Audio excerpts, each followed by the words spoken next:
একটা পাত্রে জল ঝরানো টক দই রেখেছি। আমি তার মধ্যে শুকনো খোলায় ভেজে রাখা বেসন দিয়ে দিলাম। এবার এটাকে ফেটিয়ে নেব। একটা কড়ায় সাদা তেলে রসুন কুচি ভেজে তুলে নিয়েছি। সেই রসুন ভাজা তেলে আধখানা শুকনো লঙ্কা ফোড়ন দিলাম।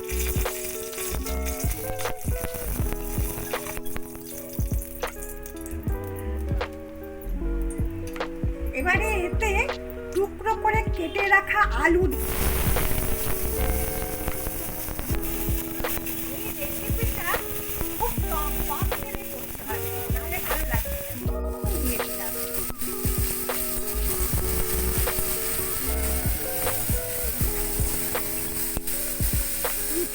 পেঁয়াজ দিয়ে দিলাম।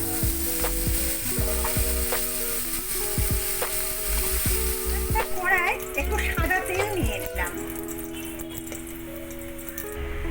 এতে একটা আধখানা শুকনো লঙ্কা ফোড়ন দিলাম। একটু কালো সর্ষে দিলাম।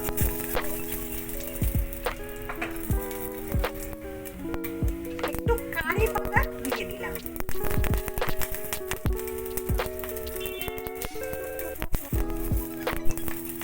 এটা ভাজা ভাজা হয়ে গেছে। ফেটানো টক দই আর বেসনটা এবারে দিয়ে দিলাম। এতে একটু বিট নুন দিয়ে দিলাম।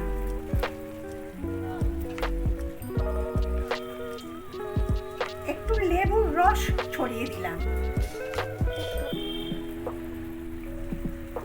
একটু কাঁচা লঙ্কা কুচি দিলাম।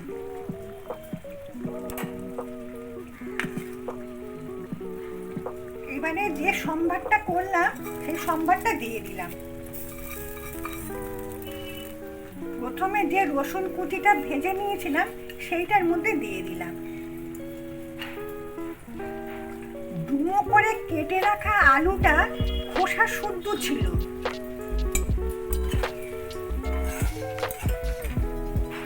খোসা না ছাড়িয়ে ডুমো করে নিয়েছিলাম আলুটা।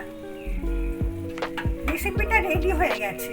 আপনারা প্লিজ ট্রাই করবেন, আমার পাশে থাকবেন। নমস্কার।